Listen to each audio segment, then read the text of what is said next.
कल नूह में बहुत दुर्भाग्यपूर्ण घटना घटी।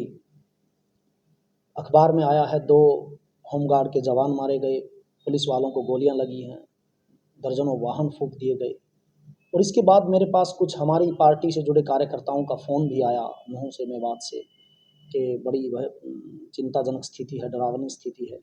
तो इसको लेकर मैं सर्वहित पार्टी के प्रदेश अध्यक्ष होने के नाते बात रखना चाहूँगा कि देखिए, अनिल विज जो हमारे हरियाणा के गृह मंत्री जी हैं, उनका बयान आया है कि गोलियां चली हैं, पत्थर इकट्ठा किए गए थे, ये एकदम से नहीं हुआ।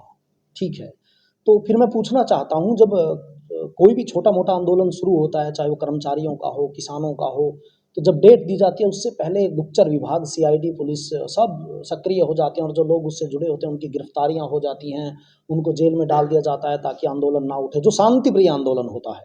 लेकिन जब ये कह रहे हैं कि ऐसी ऐसी चीज़ें पहले से इकट्ठा थी, अनिल विज साहब कह रहे हैं कि गोलियां वहाँ चली हैं, पत्थर इकट्ठा किए गए थे, ये रातों रात नहीं हुआ, ये प्लानिंग के तहत हुआ है, तो आप कहाँ थे? आप हरियाणा के गृह मंत्री हैं, आपका गुप्तचर विभाग, आपकी सीआईडी कहाँ थी? क्या आपको जानकारी थी ऐसा होने वाला? क्या आप होने देना चाह रहे थे?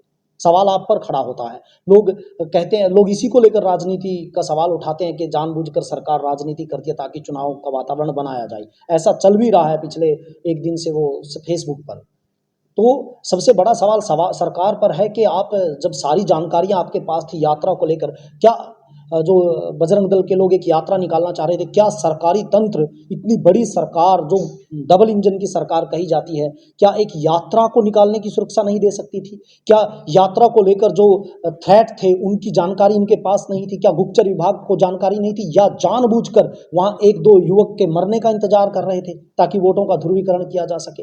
ये सवाल सरकार पर उठता है। दूसरा, कुछ लोग इस पर जो विरोध कर रहे हैं, जो हमने जब चिंताजनक पोस्ट डाली तो सवाल उठे कि ये एक मोनू मानेसर नाम का एक लड़का है, उसने यात्रा निकाली, उसका विरोध कर रहे थे हमारे मुस्लिम समुदाय के लोग।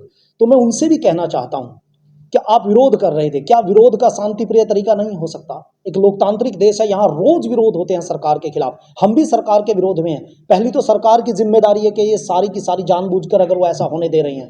दूसरा, अगर आप विरोध करना ही चाहते हैं, आपको कोई चीज़ गलत लग रही है, क्या शांति प्रिय तरीका आपके पास नहीं है? आप शांति प्रिय तरीका नहीं अपना सकते, और फिर जब आप हिंसक तरीका अपनाएंगे और फिर कहते हो कि हमारे खिलाफ राजनीति हो रही है, क्यों ना होगी राजनीति? क्योंकि राजनीतिक पार्टियां इसके इंतजार में है। वोटों का ध्रुवीकरण है, विपक्ष चाहता है आपकी वोटों का ध्रुवीकरण कर लिया जाए, पक्ष चाहता है कि इससे टूटने वाले जो हमारे लोग हैं हिंदू, उनका ध्रुवीकरण कर लिया जाए। आपको ये बात समझ में नहीं आती? क्या आप लोग शांति प्रिय तरीका नहीं अपना सकते? क्यों आप ऐसा वातावरण करते हो कि आसपास का वातावरण आपसे डर जाए? जैसा मेरे पास रात फोन आ रहे थे, लोग डरे हुए थे। क्यों आपके आसपास के लोग डरते हैं? क्यों आप ये, जब आपको समझ आ रहा है कि राजनीति हो रही है, तो क्यों आप ऐसा वातावरण बनाते हैं? अब अगर आपको विरोध करना है तो शांति प्रिय तरीका क्यों नहीं अपनाया जाता? मैं इस घटना को लेकर बड़ा दुख व्यक्त करता हूं, और जिस तरह से आग लगाई गई, लोगों पर गोलियां चलाई गई, ये बहुत दुर्भाग्यपूर्ण है।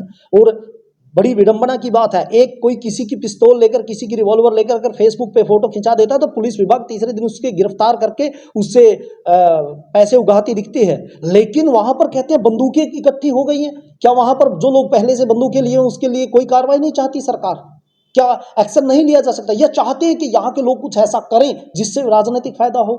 ये बड़ा चिंताजनक वातावरण है, और मैं सबसे अपील करना चाहूँगा कि इस वातावरण को बिगड़ने ना दें, और एक दूसरे का सहयोग करने के लिए तैयार रहें। प्रशासन से भी कहूँगा जिम्मेदारी से, राजनीति से अलग हट के शांति प्रिय वातावरण बनाया जाए, और लोगों से भी चाहूँगा कि इसमें सहयोग करके इस वातावरण को बिगड़ने से रोका जाए और शांति प्रिय वातावरण बहाल किया जाए।